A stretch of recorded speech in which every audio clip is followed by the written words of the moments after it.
Hello friends, welcome to C S centre Delhi. हम डिस्कस करने जा रहे हैं एक्सप्लेन में इंडियन एक्सप्रेस का कि जो इंपॉर्टेंट आर्टिकल होते हैं हम उसको एक सेपरेटली डिस्कस करते हैं जिससे हम उसको 360 डिग्री कवर कर पाएँ, थोड़ा सा हमें स्पेस मिल जाए। आज हम बात करने वाले हैं यूनाइटेड ह्यूमन राइट्स को लेकर के।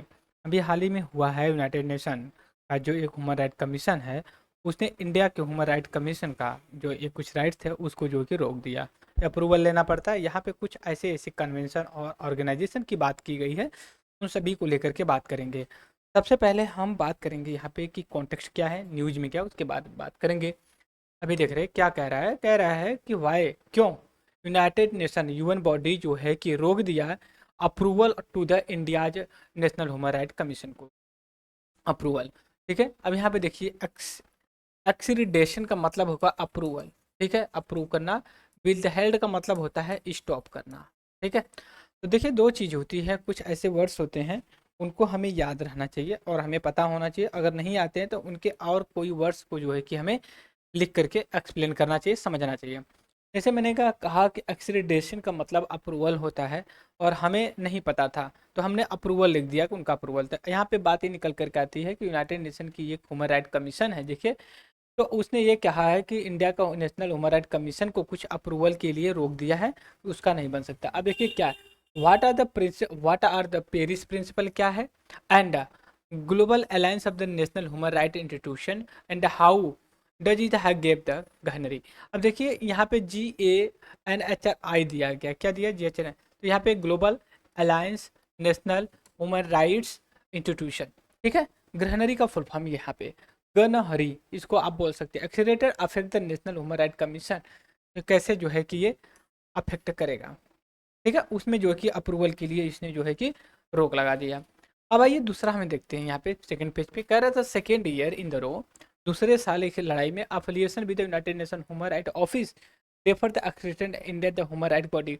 दूसरा साल है, पहला बार नहीं है कि इंडिया जो नेशनल ह्यूमन राइट कमीशन को रोका गया है, इसको पहले से भी रोका गया है कि उसका पार्ट बनने के लिए। दूसरी चीज यहाँ पे है, without approval from the Geneva based global alliance national human right institution GANHRI national human can't be represent India board united nation council. अब देखिए काम क्या है। जब मान लीजिए कि united nation human right council, ठीक है, काउंसिल में अगर मान लीजिए इंडिया को पार्टिसिपेट करना है, इंडिया को पार्टिसिपेट करना है, तो इंडिया का जो पार्टिसिपेट करेगा, इंडिया का जो ऑर्गेनाइजेशन उसका क्या नाम है, नेशनल ह्यूमन राइट कमीशन, ये है। अगर ये चाहता है कि इसमें पार्टिसिपेट करें और यहाँ पे देखिए India represent and vote, represent and vote, तो इसको सबसे पहले इंडिया को यहाँ से अप्रूवल लेना पड़ेगा। अप्रूवल कहाँ से, गहनरी। गहनरी का मतलब ये हो गया, जेनेवा बेस्ड में एक ऑर्गेनाइजेशन है, कहाँ पे, जेनेवा में, जेनेवा बेस्ड है। और उस ऑर्गेनाइजेशन का क्या नाम है, गहनरी में global global alliance alliance of the national human right institution. बिना इसके अप्रूवल के इंडिया या कोई और country United nation human right commission council में पार्टिसिपेट नहीं कर सकता। दूसरी चीज ये है कि ये जो यूनाइटेड ह्यूमन राइट काउंसिल है, इसका पहले जो नाम था united nation commission on the human right पे था। दूसरी बात, delay the accelerator also the seated raise the question about the independence, competent and the fairness of the national human. अब देखिए, अब ये जो अप्रूवल में देरी हो रही है, इससे ये क्वेश्चन निकलता है कि united nation national human right commission जो इंडिया का है उसमें क्या कमी है, क्या प्रॉब्लम्स है और क्यों ऐसा कर रहा है। तो देखिए प्रॉब्लम्स क्या है, कैसे है, उसका हम 6 प्रिंसिपल पे बात करेंगे। तो वो 6 प्रिंसिपल अगर फॉलो करता है कोई कंट्री का ह्यूमन राइट, तो उसको अप्रूवल दे दिया जाएगा national United nation human right commission में, जो कि काउंसिल में जो कि अपना वोट और रिप्रेजेंटेशन कर सकता है। थोड़ा सा हम बात करेंगे नेशनल ह्यूमन राइट कमीशन जो इंडिया का है इसके बारे में। इसको अक्टूबर 12 1993 1993 में इस्टेब्लिशमेंट किया गया बाई एक्ट, बाई लॉ या एक्ट के द्वारा। उसको एक्ट को क्या बोलते हैं, protection the human right act, ठीक है। करंटली जो उसके चेयर हैं national national human right commission के जो चेयरमैन है ये अरुण मिश्रा हैं। देखिए देखिए 65 या 5 या 70 साल की इनकी एज होती है, 5 साल पहले या 70 साल। और जो सुप्रीम कोर्ट के रिटायर्ड जज होते हैं वही इसके चेयरमैन बनते हैं, और इसमें कौन है, अरुण मिश्रा है, chair of the national human right commission के। दूसरी चीज यह भी है कि what is the return agency, जो गृहरी है, गनहरी है, ये वास्तव में है क्या, इसके पास पावर कहाँ से आती है इतनी कि किसी कंट्री को United nation human right commission में वोट देने के लिए रोक सकती है। बात समझ रहे हो, कहाँ से पावर आती है। तो देखिए ये है कि इसके 120 मेंबर हैं, ठीक है, इसके गहनरी के। और इंस्टीट्यूशन रिस्पॉन्सिबल, ये जो इसकी जिम्मेदारी है कि ये रिव्यू करे, एक्सेडरेट करे, मतलब अप्रूवल दे, उसको छानबीन करे, institution compliance with the Paris principle. Paris principle जो दिया गया है उसी के आधार पे गहनरी जो कि मतलब उसको अप्रूवल दे और इन्वेस्टिगेट करे, रिव्यू करे कि किसी कंट्री का ह्यूमन राइट जो कमीशन है वो 6 प्रिंसिपल को फॉलो कर रहा है कि नहीं। वो 6 प्रिंसिपल कहाँ पे लिखा गया, पेरिस प्रिंसिपल में। यहाँ पे सॉरी 6 मैं बोला 5 प्रिंसिपल, नहीं नहीं 6 प्रिंसिपल है यहाँ पे। 5 ईयर, एवरी 5 ईयर पे अप्रूवल करना, मतलब रिव्यू करना पड़ता है। अब देखिए थोड़ा सा बैकग्राउंड में, आप थोड़ा सा गौच पोच ना हो। हमने कहा इंडिया को United nation human right commission में वोटिंग और उसको करने के लिए गहनरी ने, ठीक है, गहनरी ने स्टॉप कर दिया, क्या भैया नहीं, आप नहीं कर सकते पार्टिसिपेट। और किस आधार पे किया, तो इसने कहा कि पेरिस, यहाँ पे देखिए पेरिस प्रिंसिपल, प्रिंसिपल जो है इसके आधार पे किया, बेस्ड ऑन द गहनरी प्रिंसिपल। अब समझिएगा कहाँ से, फिर से एक बार फिर से मैं समझाऊंगा आपको। और कुछ ज़्यादा कॉम्प्लिकेटेड हो गया, थोड़ा सा मैं, हाँ ओके, इसको यहीं पे रहने देते हैं, नया पेज लेते हैं। हमने कहा कि united nation human right commission में स्टॉप कर दिया गया इंडिया को पार्टिसिपेट या उसको करने के लिए बाई गहनरी, गहनरी के द्वारा। और इसने बेस किस पे था, पेरिस, पेरिस प्रिंसिपल पे था, पेरिस प्रिंसिपल पे जो कि इसने बेस आधार के कर दिया। और एक चीज़ और यहाँ पे ध्यान रखिए, एवरी 5 ईयर पे इसको जो कि रिव्यू करती है, अप्रूवल करती है। और दूसरी चीज़, ये जो पेरिस प्रिंसिपल है इसमें 6 प्रिंसिपल लिखा गया, 1 2 3 4 5 एंड 6 प्रिंसिपल, हम उसके बारे में अभी बात करेंगे। तो 6 प्रिंसिपल अगर कोई कंट्री फॉलो नहीं करता है तो उसको United nation human right commission में पार्टिसिपेट करने के लिए रोक दिया जाता। हमने कहा कि जो इंडिया का यहाँ पे 5 प्रिंसिपल 5 साल में करना पड़ता है, जो गहनरी का सब कमेटी है ये जो है कि इसका रिव्यू करती है। इधर क्लियर, गहनरी का सब कमेटी वो रिव्यू करती, कैटेगराइज ह्यूमन राइट कमीशन, ये 2 ग्रुप में करती, ए ग्रुप में, बी ग्रुप में। बात समझ गए। और जो 120 जो कंट्री है, नवंबर 2023 तक, समझो पिछले साल तक 88 ऐसे कंट्री हैं जिनको ग्रुप ए में रखा गया है। एक सेकेंड यहाँ पे मैं इरेज कर रहा हूँ। 88 ऐसे ग्रुप्स हैं जिनको ए कैटेगरी में रखा गया है, और जो रेस्ट बच जाते हैं उनको जो है कि बी कैटेगरी में रखा जाता है, रखा गया है।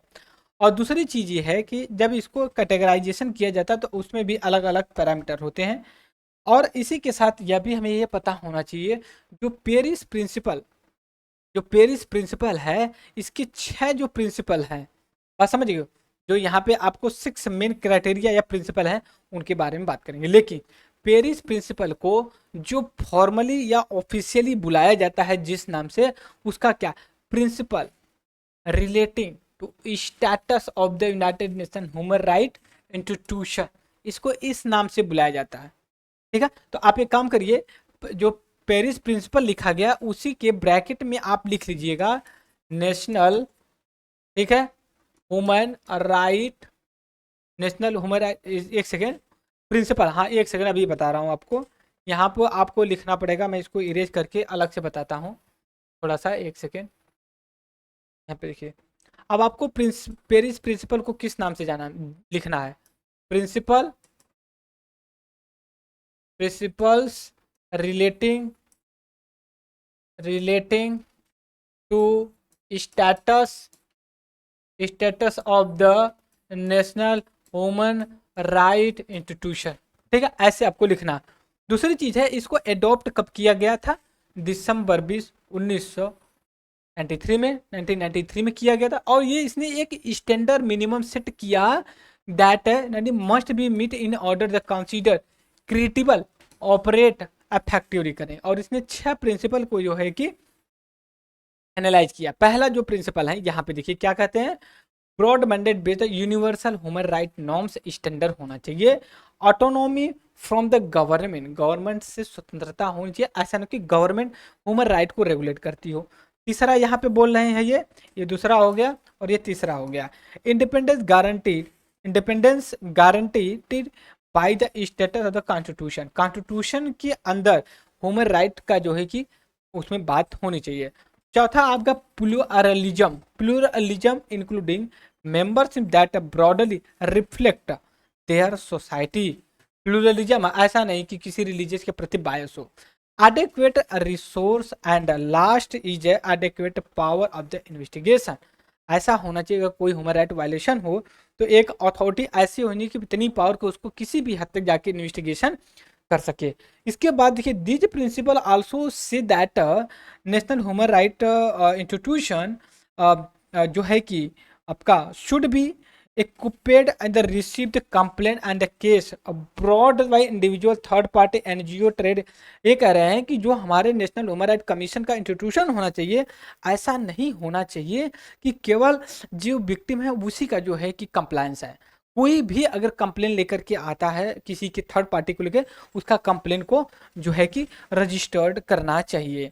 Is that clear. अब इसके बाद देखिए क्या है, what happen if India loss the credibility. अगर क्या होगा अगर इंडिया को अप्रूवल नहीं मिला नेशनल ह्यूमन राइट कमीशन में वोट करने के लिए, तो क्या होगा। तो देखिए, ये national human right commission with a status can be participate human right commission council, it is subsidiary body and some united body mechanism. और ये also eligible to full membership of the गहरनी अगर अप्रूवल हॉट हैपन इधर loss the credibility को लेकर के। फिर उसके बाद अनलेस, ये हालांकि उतना यूजफुल नहीं है हमारे लिए।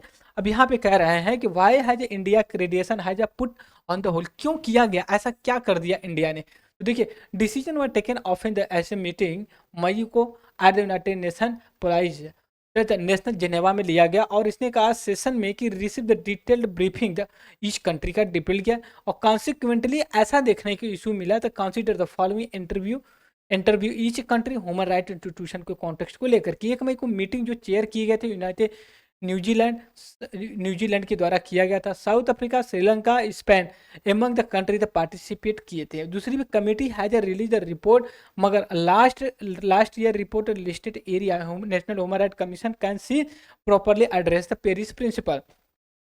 दूसरी चीज यह भी है कि जो नेशनल ह्यूमन राइट कमीशन है उसका एक प्रिंसिपल होता है, और इंडिया में ऑलरेडी बहुत से क्रिटिसिज्म जो कि चलते चले आ रहे हैं। अब यहाँ पे हम बात करेंगे ग्रहणरी की। व्हाट है the record accelerated Indian human right commission. देखिए, नेशनल ह्यूमन राइट कमीशन को हमने कहा 1993 में बाई एक्ट के द्वारा किया गया, और फर्स्ट टाइम जो अप्रूवल मिला था Indian national human right commission को 1999 में, और got A rank A category में किया गया इन 2006 में, एंड रिटर्न 2011 में। 2016 में जो कि अप्रूवल जो कि differ due to reason of the including appointment the political representation, failure of the ensure gender balance and the pluralism national staff. जो नेशनल ह्यूमन राइट कमीशन है उसमें कुछ धांधली की वजह से उसने कहा कि नहीं भाई हम अप्रूवल नहीं देंगे इस वजह से। तो ये हमने बात किया कि हमें कैसे इसको कंसीडर करना चाहिए, कैसे पढ़ना चाहिए इस चीज़ को कंसीडर करने के लिए, राइट। तो आज के लेक्चर में इतना रहे। कोई अगर इससे डाउट आपको नहीं क्लियर हो रहा है आप कॉल करिए, हमारा डिस्क्रिप्शन बॉक्स में डिटेल में जाएंगे, कॉन्टैक्ट एड्रेस सब दिए गए, आप कॉन्टैक्ट कर सकते हैं। तो इस लेक्चर में इतना है, तब तक के लिए thank you for the discussion.